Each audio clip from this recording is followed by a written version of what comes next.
didn't know was that Ralph was sick, a sickness that was not visible like smallpox, but no less dangerous and contagious.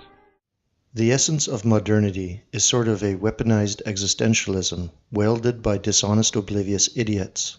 Things that are old, stable, or preferred by white folk are subject to being deconstructed as a pathological, socially constructed apparatus designed to benefit one group at the expense of another. A good case in point is the curious flimsiness of modern LGBTQ gender dysphorics and their identity claims. For someone that assumes that one's self-identity is the result of an amalgam of interpersonal forces, genetics, and your own individual choices, the idea of rendering this down to a specific identity like gay or male to female transsexual with female gender pronouns is simply bad faith. To paraphrase Mike Enoch, defining yourself based on rubbing your penis inside an anus is an awfully trivial and superficial form of identity. Philosophically speaking, representing all you are as a man who sticks his penis inside someone's poop hole is completely dishonest and a self-deception as well. But the gender dysphorics take it to an additional extreme with their garish rodeo clown portrayals of femininity. These dysphorics actually proclaim their faux identity to be as concrete and real as having a vagina and getting a monthly period, then reify this identity with lipstick and a dress. A gender non-conforming person is basically caught in a trap of inauthentic behavior when the only avenue of self-expression is differentiating themselves from the norms of their biological gender via the conscious and intentional adoptions of norms they observe in the opposite gender.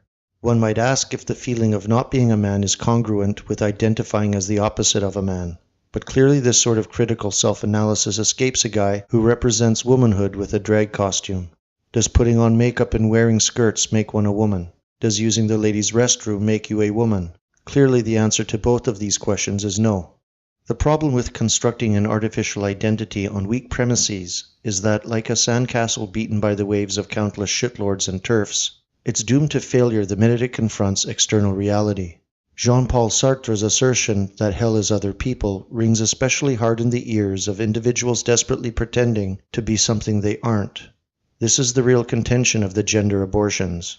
Not that they are being actively repressed or discriminated against, but that other average mundane human beings are invalidating and rejecting their identity claims by naturally being themselves. There is a lesson to be learned here even if one casually dispenses with the patent absurdity of broken and warped queers trying to cosplay as exaggerations of the opposite sex. You should be an authentic individual, not an intentional caricature. Beyond being a sexual degenerate, in general, one shouldn't be trying to project an artificial identity. As Mark Twain said, if you tell the truth, you don't have to remember anything.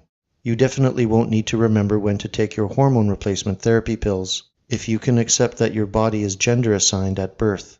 Of course, the great tranny circus is now being fueled by the same lackadaisical, inept, conservative repression that gave rise to the grand dildo parade of gay acceptance, with trivial bathroom ordinances and talk of banning transgenders from the military by Donald Trump.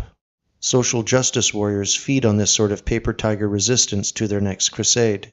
Daily reminder, these are the same types of people that turned the baking of wedding cakes into the most pressing social issue of the 21st century.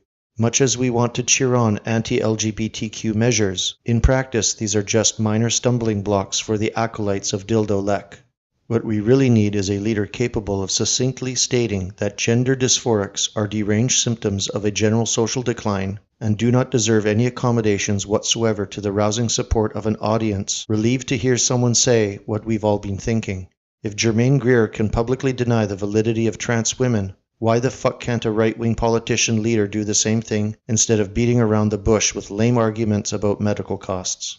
The great fear is that the decline of Western civilization has reached such a late phase we no longer have the strength or will to fight even the most obviously absurd manifestations of Clownworld. Right at this very moment, shitlibs are feeling suddenly patriotic towards troops brave enough to chop their dicks off and take hormone replacement therapy in an orgy of virtue signaling that to my ears sounds like a cacophony of millions of clown noses honking at once. And where, pray tell, is the counterattack? Why are there piss-poor milquetoast rationalizations about why HRT is too expensive and negatively impacts military readiness when you can simply point out that there is literally zero rational or scientific basis for a man to claim he is actually woman or vice versa? We have millennia of Western philosophical foundation to build perfectly reasonable arguments against these oddities, but no one seems able to articulate that sticking on fake tits and injecting estrogen doesn't make you a chick. That's a bad fucking sign, and our civilization is going to be crushed against the backdrop of a Barnum and Bailey soundtrack if we don't do something about it quick.